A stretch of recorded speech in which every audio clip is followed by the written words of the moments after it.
HS Pharma est une entreprise qui teste des composés médicaments en particulier par la technique du high content screening, et donc encore une fois, sans rentrer dans les détails, on utilise beaucoup d'imagerie. Enfin, tu le vois derrière nous, on fait des photos pour être très clair, et on regarde, on extrait des paramètres de ces photos qui nous disent est-ce que les cellules sont contentes, est-ce qu'elles sont pas contentes, est-ce qu'elles sont mortes, est-ce qu'elles sont mieux, etc., etc.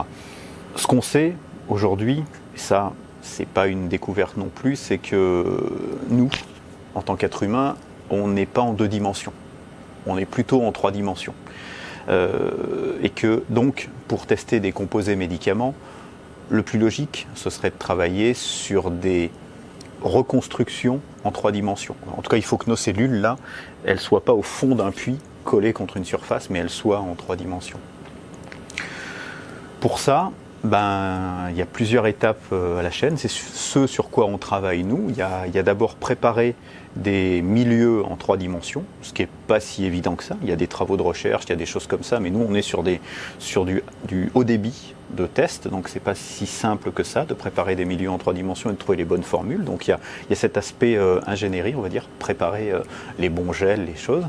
Ensuite il y a l'aspect caractérisation d'images, ou du moins acquisition d'images, on va déjà le prendre comme ça. C'est pas tout d'avoir les cellules en 3 dimensions, mais il faut avoir une vision, donc acquérir des images en 3 dimensions. Et là, pour le coup, dans ce domaine-là, on travaille avec Molecular Devices qui propose des imagers puissants dans ce domaine-là, qui nous donnent des photos précises qu'on peut assez facilement reconstruire en 3 dimensions, enfin assez facilement entre guillemets. En tout cas, on y arrive à faire des modèles en 3 dimensions et on est sur quelque chose d'exploitable. Et puis la 3e étape, c'est pas tout d'avoir ces photos maintenant, il faut un petit peu comme on faisait en 2D, extraire les bons paramètres.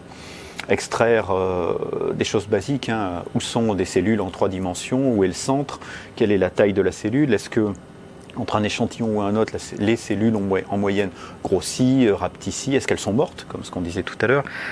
Là, on est dans l'analyse de l'image en 3 dimensions, et c'est sur ce point-là aussi qu'on travaille, parce que analyser en 3D, ça consomme plus de puissance qu'analyser en 2D.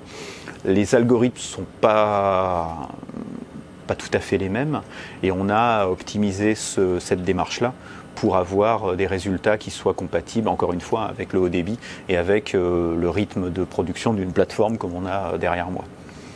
Et puis après, je rajouterai une 4e étape, ça on en a parlé un petit peu, c'est maintenant il faut voir, regarder, visualiser, comprendre les données qu'on a extraites.